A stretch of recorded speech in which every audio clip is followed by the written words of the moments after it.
Good morning दोस्तों, चलिए आज के इस टैली के टीडीएल के मॉडल में क्लियर है स्पेशली हिमालय डीलर्स और डिस्ट्रीब्यूटर्स। सो वो सभी ट्रांसैक्शन करते हैं वो हिमालय के सॉफ्टवेयर के हिसाब से हम करते हैं, लेकिन जब भी अब वो सेल्स का ट्रांसैक्शन हो, परचेज ट्रांसैक्शन हो रिलेटेड टू उसका बिजनेस के लिए होता है ना, समझ लीजिए परचेज बिल या सेल बिल, जो भी ट्रांसैक्शन होता है हिमालय के सॉफ्टवेयर के अंदर से होता है। सो वो सॉफ्टवेयर से हम जो है ना वो एक्सेल में एक्सपोर्ट करके यहाँ पे टैली में इंपोर्ट कैसे करना है उसके बारे में ये टीडीएल के मॉडल है। अब यहाँ पे देखिए मेरे पास एक सेल्स का हिमालय का सेल्स का एक्सपोर्टेड करने वाला ऑलरेडी डॉक्यूमेंट है। यहाँ पे इनवॉइस नंबर, डेट वगैरह बहुत सारा है, इवन द रिटेलर्स नेम और एचएसएन कोड। यहाँ पे पूरा जो आइटम वाइज है ना, सो वो आइटम वाइज भी देखिए यहाँ पे बॉम्ब, वो काजल, ये सभी है along with quantity, rate and CGST, SGST सभी मिला के यहाँ पे है। अब ये जो डाटा टैली में इंपोर्ट करने का एक तरीका कैसे होता है, सो ऑलरेडी हमने एक मॉडल ऐड कर चुके हैं। उस मॉडल ऐड करते ही आपको ये टैली में कंपनी में यहाँ पे मिल जाएगा हिमालय एक्सेल इंपोर्ट। सो जैसे ही ये एक्सेल इंपोर्ट ओपन करने के बाद हमें ऑप्शन मिलता है, दो ऑप्शंस, यहाँ पे एक सेटअप का ऑप्शन है और ये करके हिमालय सेल्स का। तो जैसे मैं सेटअप का ऑप्शन ओपन करता हूँ, यहाँ पे देखिए सो जैसे मैं एक्सेल से डाटा इंपोर्ट करना चाहता हूँ, सो टैली में कैसे रहना है, सो कौन सा वोचर में जाना है, तो सेल्स वोचर।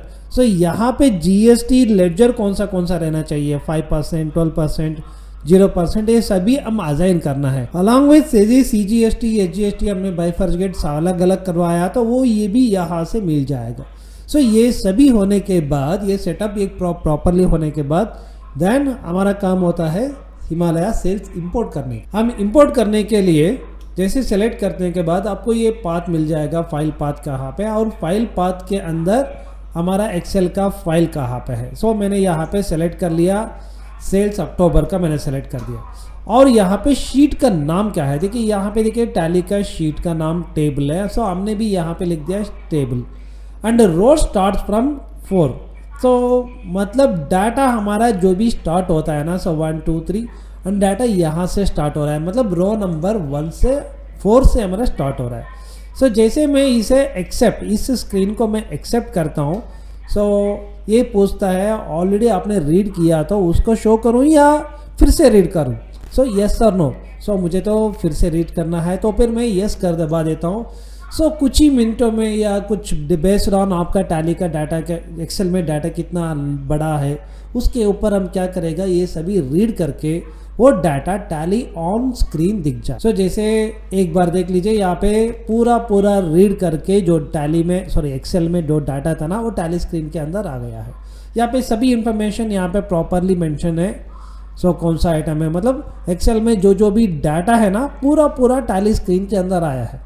अब हमें चेक करना है यहाँ पे पार्टी का नाम और टैली में जो पार्टी का नाम बहुत कोई सेम है या कोई डिफरेंस है। सो इसके लिए हमने एक बटन दिया है चेक लेडजर।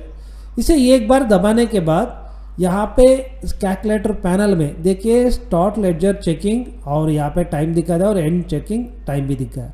इसके मतलब क्या है, अगर यहाँ पे कोई डिफरेंस हुआ, सो मतलब यहाँ पे एस कुमार और टैली में दूसरा था, तब आके यहाँ पे वो लेडजर यहाँ पे दिख जाएगा। और सेम टू सेम हमने चेक आइटम पार्ट नंबर, मतलब आइटम का जो पार्ट नंबर है ना उससे हमने मैच किया है। तो यहाँ पे देखिए मेरा प्रोडक्ट कोड है और आइटम का नाम है। यहाँ पे आइटम का नाम बहुत लंबा है। सो टैली में इतना लेंथी ऑफ आइटम का नाम आना थोड़ा मुश्किल होता है और रीडेबल भी नहीं रहता है। हमने पार्ट नंबर से, मतलब ये प्रोडक्ट कोड से हमने अटैच कर दिया है। चेक लेडजर के बाद हमने और एक बटन ऑप्शन दिया है चेक आइटम पार्ट नंबर, यानी कि यहाँ पे हमने क्या किया है, आइटम का जो नाम है ना बहुत लंबा है, मीन्स बहुत लेंथी है। इसके लिए हमने क्या किया, पार्ट नंबर से हमने ऐड कर दिया है। सो यानी टैली में आइटम छोटा, आइटम का नाम आके थोड़ा शॉर्ट में लिख दिया है और यहाँ पे सो ये भी यहाँ पे हमें चेकिंग हो जाएगा। जैसे मैं कैलकुलेटर पैनल ओपन करके यहाँ पे इस बटन को मैं दबाता हूँ और ये पूरा पार्ट नंबर के हिसाब से वो चेक करेगा। अगर कोई ना कोई डुप्लीकेट या आइटम का पार्ट नंबर नहीं मिला देन टैली ऑटोमेटिकली एक एरर कोड यहाँ पे दिख जाएगा। सो जैसे सभी रीड हो जाएगा, एक्सेल शीट का सभी रीड होने के बाद, और यहाँ पे कैलकुलेटर पैनल में आपको डुप्लीकेट हुआ तो यहाँ पे दिखे, अगर कुछ भी नहीं हुआ देखिए item checking starts and item checking end. So यहाँ पे हमने एक्सेल और टैली में जो लोड हुआ है ना उसमें कोई ना कोई डुप्लीकेट या मिस यहाँ पे कुछ भी नहीं बना है। देन ये सभी एक बार होने के बाद यहाँ पे और एक बटन है इंपोर्ट सेल्स। जैसे हमने इंपोर्ट सेल्स का बटन दबा दिया सो टैली का वर्क स्टार्ट हो जाएगा और नीचे कुछ मेंशन भी आ जाएगा कौन सा आइटम है क्या क्या है, वहाँ पे जीएसटी परसेंटेज कौन सा है वो सभी यहाँ पे आके क्लियर हो जाएगा। अगर कोई एरर आ गया तो एरर नंबर दिखाएगा। सो ये सभी होने के बाद हमें मैसेज मिल जाएगा वोचर्स आर क्रिएटेड। देन आपको मिल जाएगा इस एक्सेल से हमारा 3 वोचर रेडी हो चुके हैं। चलिए देखेंगे इस वोचर में हमने वोचर का डेट आके 31 अक्टूबर। जैसे मैंने गेटवे ऑफ टैली आने के बाद वहाँ पे डे बुक 31 अक्टूबर को दे देता हूँ। यहाँ पे देख लीजिए आपका जो 3 वोचर्स है ना यहाँ पे मिल जाएगा। सो पहला वोचर ओपन करता हूँ, ये सभी आइटम यहाँ पे आ गए हैं और नीचे आके CGST SGST भी यहाँ पे मिल गया है। और यहाँ पे टैक्स एनालिसिस देखता हूँ, यहाँ पे टैक्स एनालिसिस कुछ भी एरर नहीं है, टोटली शुड बी क्लियर है। और ऐसे ही आपको दूसरा आइटम भी देख लीजिए, दूसरा आइटम एक ही आइटम है उसका CGST SGST round of section भी रेडी है। और थर्ड आइटम का थर्ड वोचर का भी देख लीजिए पूरा सभी इंपोर्ट होके आ चुका। इस तरह हिमालय के जो भी डीलर होता है ना सो एक्सेल में इंपोर्ट करने का ईजीएस्ट वे ऑफ तरीका है सो ये इस मॉड्यूल को लेके इम्प्लीमेंट करने का।